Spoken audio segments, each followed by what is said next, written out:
Après presque 2 ans d'attente, la saison 2 de House of the Dragon est enfin là. Alors, est-ce que ça valait vraiment la peine d'attendre? Voici mon avis et les conséquences de la fin de l'épisode 1. Bien le bonsoir, mesdames et messieurs. Nous sommes l'animation de la soirée. Reprenons les choses. Quelques jours seulement après la fin de la saison 1, le premier épisode de la saison 2 consiste à faire face aux conséquences de la mort de Lucerys Velaryon, à remettre diverses pièces en place et à démarrer correctement la guerre civile des Targaryens. Même si j'ai eu l'impression qu'il y a eu quelques faux pas, c'est un retour solide et un signe prometteur pour les choses à venir. Pendant une grande partie de l'épisode 1, cela fonctionne de la même manière que de nombreux premiers épisodes de saison de Game of Thrones. Il s'agit de construction, de mise en place de l'échiquier pour que le jeu d'échecs puisse commencer. Et cela fait largement du bon travail. Le rythme pourrait être un peu frustrant pour certains fans après tant de préparation pour la danse des dragons. Mais la patience et la prudence sont ancrées dans l'histoire. Certains pressants et d'autres exigeant une action plus rapide. Cela aide car nous obtenons des scènes agréables avec de la stratégie et des tactiques de combat. J'ai particulièrement aimé Aemon Targaryen et Criston Cole planifiant la guerre et les endroits à cibler, ce qui donnait l'impression d'entrer dans le genre de détails que George W.R. Martin adore. Il en va de même pour la brève scène avec les petites gens, pour laquelle j'espère qu'elle trouvera plus de place au milieu de la guerre des nobles. Cela rend le monde beaucoup plus profond et plus vécu, avec une meilleure idée des conséquences des actions, donc nous sommes témoins. Le casting est impressionnant dans tous les domaines, mais il y a une star claire, et c'est Emma Darcy dans le rôle de Rhaenyra. Elle a bien sûr fait un excellent travail dans la saison 1, mais elle a passé la seconde lors de ce début de saison 2. Le chagrin de Rhaenyra est palpable, sa douleur si clairement gravée dans chaque fibre de la performance de Darcy, alors même que la reine essaie de garder le cap. Vous la ressentez à travers l'écran. Rhaenyra doit équilibrer le fait d'être une mère en deuil et essayer de gouverner, jongler entre vengeance et logique, et cela se traduit par une performance puissante de Darcy. Le fait qu'elle soit si souvent silencieuse, que son visage en dit plus que les mots ne le pourraient, la rend encore plus impressionnante, et signifie que lorsque Rhaenyra a vraiment une déclaration à faire, comme « Je veux Aemon Targaryen », elle fracasse l'écran. Les choses sont un peu plus mitigées avec le reste du casting. Olivia Cooke apporte beaucoup de nuances à Alicent Hightower, ce qui est indispensable compte tenu de sa relation surprenante avec Criston Cole et de son propre rôle dans le déclenchement de la guerre civile. Matt Smith dans le rôle de Daemon et Ewan Minchell dans le rôle d'Aemon restent les deux faces diaboliquement magnétiques d'une même médaille, même si aucun des deux ne brille ici comme ils l'ont fait dans la saison 1. Et Tom Glencarney, dans le rôle d'Aegon, fait pour le moment le job. Cependant, le grand nombre d'acteurs signifie que certains sont mal desservis. En particulier, Corlys, Rhaenys et Baela sont 3 des personnages les plus cool de la série, mais qui laissent à désirer en termes de temps d'écran. Ce n'est pas un équilibre qui peut être perfectionné en un seul épisode, mais c'est, bon, espérons-le, quelque chose que l'on pourra trouver en cours de saison.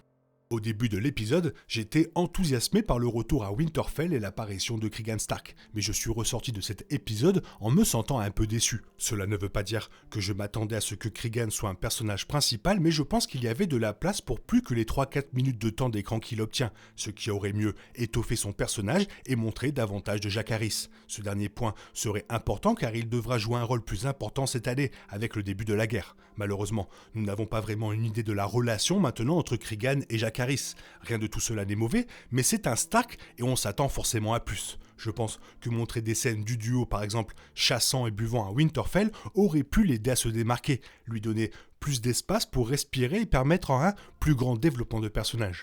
La fin de l'épisode 1 voit sang et fromage tuer le prince Jaehaerys, un moment qui a longtemps été teasé, et puis finalement ne semble pas tout à fait correct compte tenu de ce qui s'est passé, et mais dont les lecteurs de livres vont certainement beaucoup parler. Cela aurait pu être l'un des moments les plus importants de toute la série, mais malheureusement, cela m'a semblé plutôt décevant. Les problèmes trouvent en partie leur origine dans les choix d'adaptation. Dans le livre, Elaena a 3 enfants et est obligée de choisir entre ses 2 fils, tout en suppliant les 2 de la tuer à la place. House of the Dragon a atténué l'horreur et l'intensité, mais le résultat est un manque d'impact émotionnel. C'est également vrai parce qu'ils ont fait d'Elaena un personnage si mystérieux. Les performances de Fia Shaban sont bonnes, mais de par leur conception, elles semblent trop éloignées. Cela aurait dû être une scène viscérale et inoubliable, et même si ce qui se passe est vraiment déchirant et aura un impact majeur sur l'avenir de la série, cela a mis fin au premier épisode, par ailleurs assez solide, sur une note un peu décevante.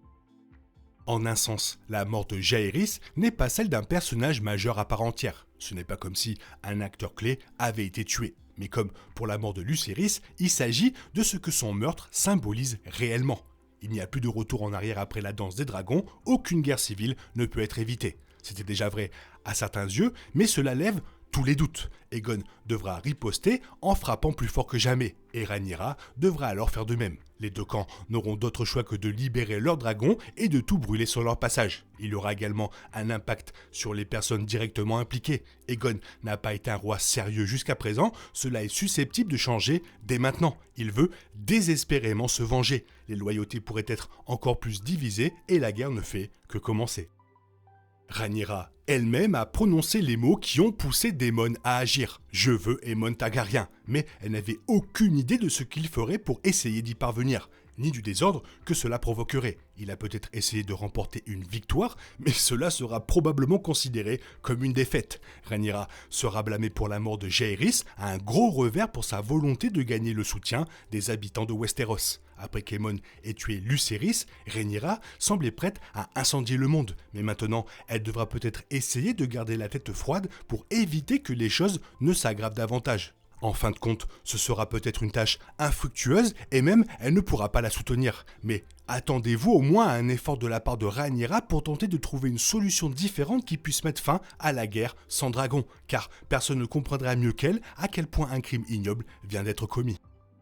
Une personne moins présente dans tout cela, c'est le roi lui-même. Vers la fin de la saison 2, il se trouve dans un genre de scène très différent. Rire et plaisanter avec ses amis, se saouler alors qu'il est assis sur le trône de fer. Ce n'est pas seulement un contraste avec ce qui se passe autour de lui, créant une juxtaposition avec le meurtre qui est sur le point de se produire, mais aussi avec l'histoire de Rhaenyra. Elle commence l'épisode 1 consumée par la douleur et le chagrin d'avoir perdu son fils. Il termine en riant sur le trône de fer, ignorant qu'il est sur le point de perdre le sien. C'est un parallèle intelligent qui montre à quel point il était inadapté à diriger et comment il va être contraint au changement par sang et fromage. Il devrait y avoir une nouvelle facette d'Aegon après cela, une action plus décisive, motivée par la colère et la vengeance, et cela va provoquer beaucoup plus d'effusion de sang.